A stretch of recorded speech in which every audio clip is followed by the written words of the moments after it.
If, like me, you've recently purchased an LG C4, no doubt you've been looking on the internet at all the best picture settings you need to change. In this video I'm going to keep things really simple and show you there isn't actually that much that you need to change to get the best out of this TV. So grab your remote and let's get this TV set up. So the first thing you want to do is make sure that your TV is playing SDR content.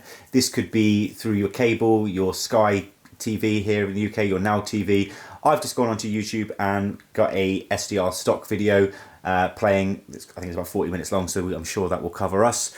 So make sure that your TV is playing SDR content. And the first things first is we're going to hold down the settings button on our remote so the settings window pops up. If you just press the settings button once, it kind of takes you to this shortcut settings menu. So if you hold it down, it does go to the one I've just shown you, or you can just click this little cog up here in the left and that will take you to this settings menu. We are just going to quickly jump to general.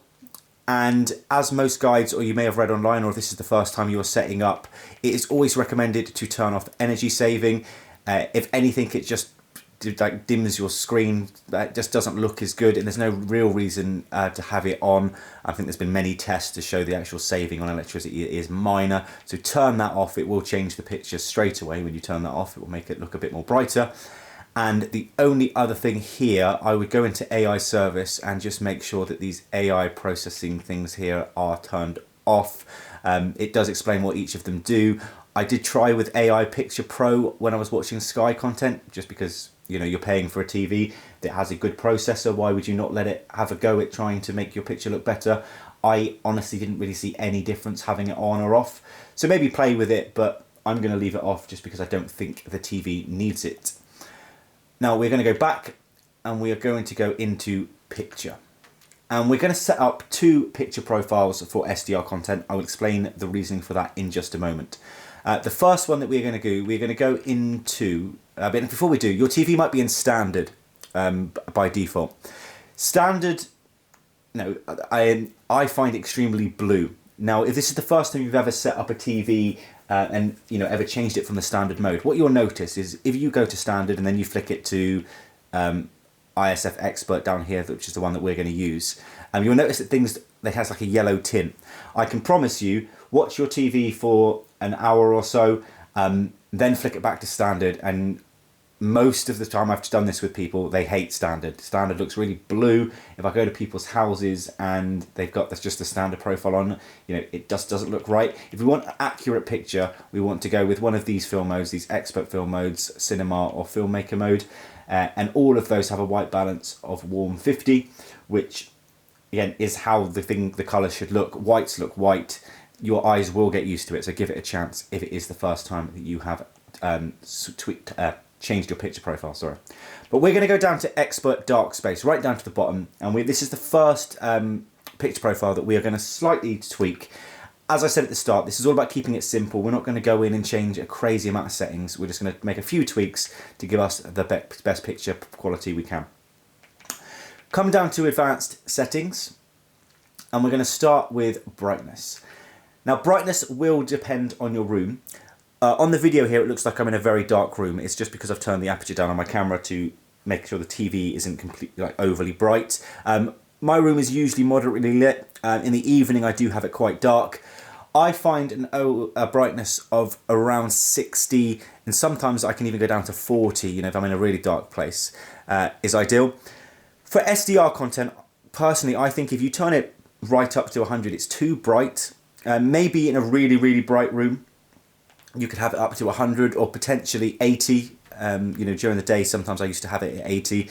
But if you just want to set and forget setting, and you don't want to have to keep coming into your settings to change it every time the sun moves behind a cloud, I would go between 60 and 70. That's where I've sort of found the sweet spot for me. And I don't change it during the night, and I don't change it during the day when the sun's shining through the windows. It's just a perfect little setting for me.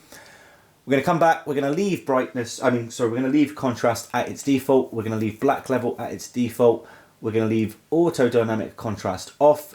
By turning it on, I find the picture looks horrible. To me, off is the only way that it looks any good at all.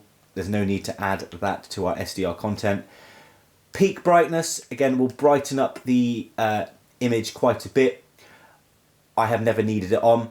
you know, if you're in a really dark room, for SDR I don't think you really need it on, but if you're in a really, really bright room, sorry, you might want to turn that on. But if you want to follow my settings and see how you get on, leave it off for now. Gamma, I have set to 2.2.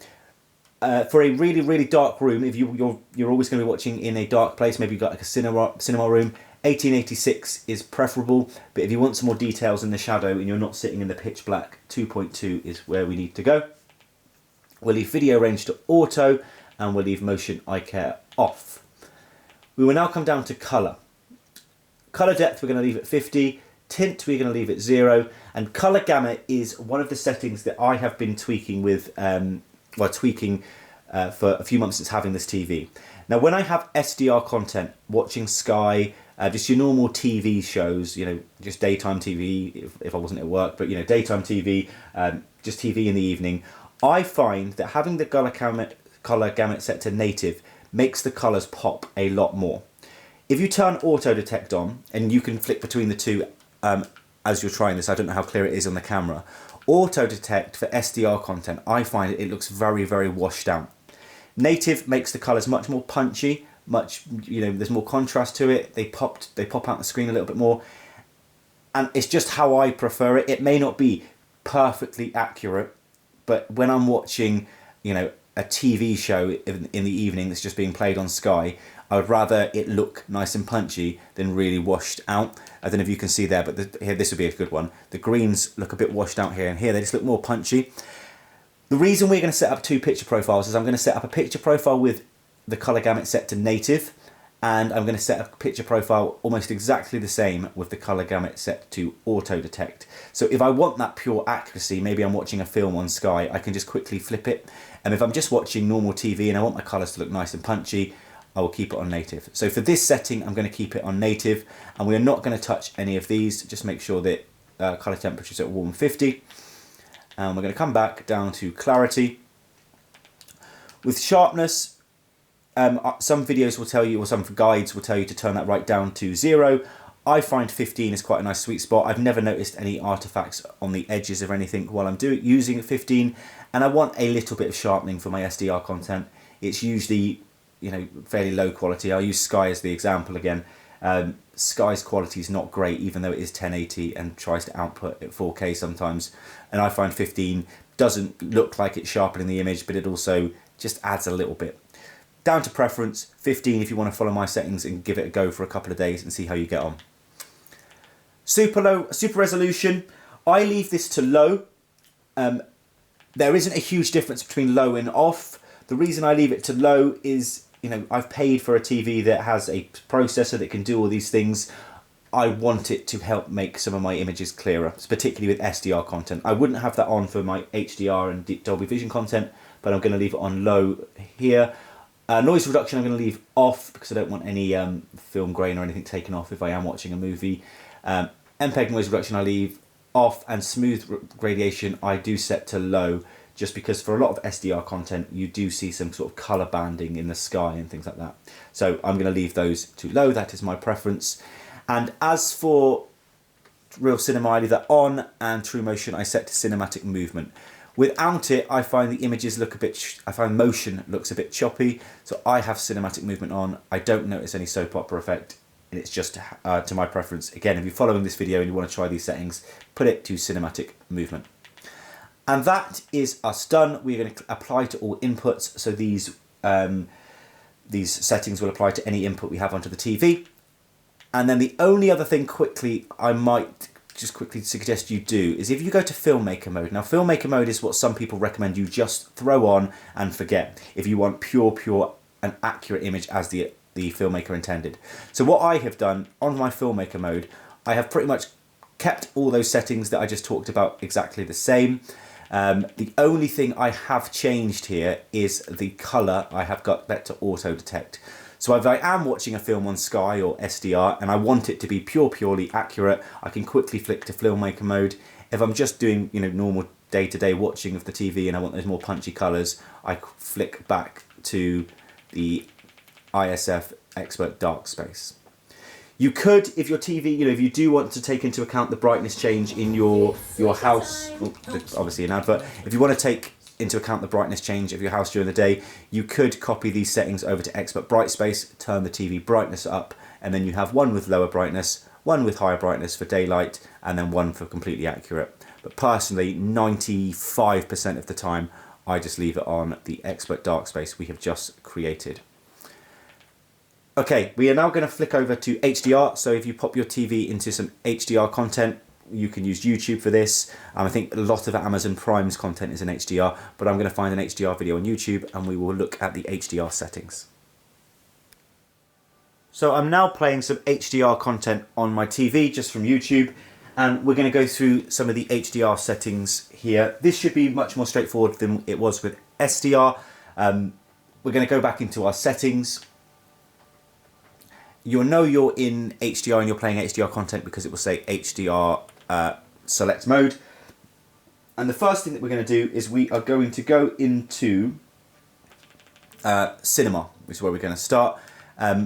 Start off with cinema. Again, if you just want to set and forget, pop filmmaker mode on. That will be your most accurate image, but we'll come to that in a second. We're going to start with cinema. In cinema, we will go down to our advanced settings. Start with brightness. Now for HDR content, we want to leave all of this as it is. So it's 100, 150, auto dynamic contrast I have off. Dynamic tone mapping is on. It says it adjusts the contrast in real time when watching HDR video. HDR videos show objects vividly as if they were real. So this is something that I believe has improved a whole lot with the newer LG TVs. Again, it's one of those settings that you're paying for essentially. I find it looks much better with it on than it does with it off. However, we are going to set filmmaker mode in a second and have it off, and I'll explain why in just a moment. Expression enhancer, we're going to leave off. I have fiddled about with this. There is slight changes in the picture, mainly around the brightnesses. The mountains there, you can see that we lose a load of detail with brightness. We get them back with detail, and off, it's a nice balance, so I leave it off. Peak brightness, I have set to high for HDR content. Again, turning it off really kind of dulls that HDR and stops it from popping, so I have that set to on at high, and then everything else we keep the same. Color, I keep it on auto detect here. Makes no difference a native in auto detect when it's playing HDR content because it's doing HDR colors, so we're just going to leave that on auto detect. And again, white balance is at warm 50, so there's very little to change here. Clarity, sharpness I've dropped down to 10. I've turned it off, I've set it to 10. I don't see any difference at all, so I keep it quite low. I have all of these turned off. Main reason being, when I'm playing HDR content, I'm usually playing high quality content, so I don't need any of this processing added. And once again, I turn cinematic movement on. I apply to all inputs, and that is us set up, ready to go. Now, what I also do is, like I did with the SDR content, I will go into filmmaker mode, and if I'm watching 4K Blu-ray on my Xbox, maybe I want exactly as the filmmaker intended, and I don't want any of this processing on. In filmmaker mode, just make sure you turn off peak brightness. I think that's what I turn off. I'm just checking my settings. I turn off peak brightness. It does look a lot dimmer, which is why we set, we have those two settings. There are some films though that I find having peak brightness on kind of, makes it a bit too bright. I had Gladiator on as a 4K Blu-ray the other day, and I was flicking between peak brightness on and peak brightness off. Peak brightness during the daytime scenes, it just looked overly bright, and when I turned it off, it looked much better. It brought out more detail in the sky. So we're going to turn peak brightness off, dynamic tone mapping off, everything else is off here. Color, again, as we set on the cinema setting. Clarity, everything off, and we got cinematic movement on again. Don't forget to apply to all inputs. And now I can easily switch between cinema if I want that bright punchy image. Maybe I'm watching a film during the day, and filmmaker mode if I want to give it a go as intended, if that makes sense. But most of the time, you know, it's your TV. If you want a bright, punchy image and you want the colours to pop and you want a bright picture when you're watching your movies, have cinema. But you know, if you're watching a 4K Blu-ray and it's set during the day and there's not very many dark scenes and you want it completely accurate as the filmmaker intended, pop filmmaker mode on and you can quickly switch between the two now. So that is our HDR settings all applied. We are now going to flick over to our final settings, which is Dolby Vision. So the easiest way to get some Dolby Vision content is via Netflix. Or I think some of the other streaming, Disney Plus also has a good Dolby Vision selection. Now finally, we are in Dolby Vision. I'm going to have to just have a freeze frame up on the screen just for the sake of copyright. But if we go into our settings now, it should tell us that we are playing Dolby Vision. We have Dolby Vision Select Mode. And to be honest, with Dolby Vision, there isn't a huge amount we need to do because most of it is set by Dolby anyway. You'll notice that we've got a few less settings. Start with Cinema Home. I'm going to go into my advanced settings, brightness. Again, leave this at 100, 100, leave all these at default. There's no need to fiddle with them. I've turned dynamic contrast off, expression enhancer off, peak brightness is high. And then all of these were locked out of anyway. Color, leaving them all at default. Clarity, again, I've left sharpness at 10, turned all of these off and had cinematic movement on. We're going to apply all inputs. And then, like we did with our HDR content, I am just going to go into filmmaker mode. These are all set to default. You'll notice that under brightness, we have 50, 50, 50. We've got these off. Motion eye care off. Color, we've kept it all the same. Clarity, we also have everything off except for, I'm going to turn cinematic movement on for my filmmaker mode content. So now we can easily flick between the two like we did on our HDR settings. If we want a bright, punchier image, we can try with Cinema Home. And obviously it's just kicked me out of Disney Plus because I had it left on pause for too long. Give it a second. Here we go. We're back. So if we want a nice, bright, punchy image, we can go to Cinema Home. And if we want true, you know, how we'd like it, filmmaker mode.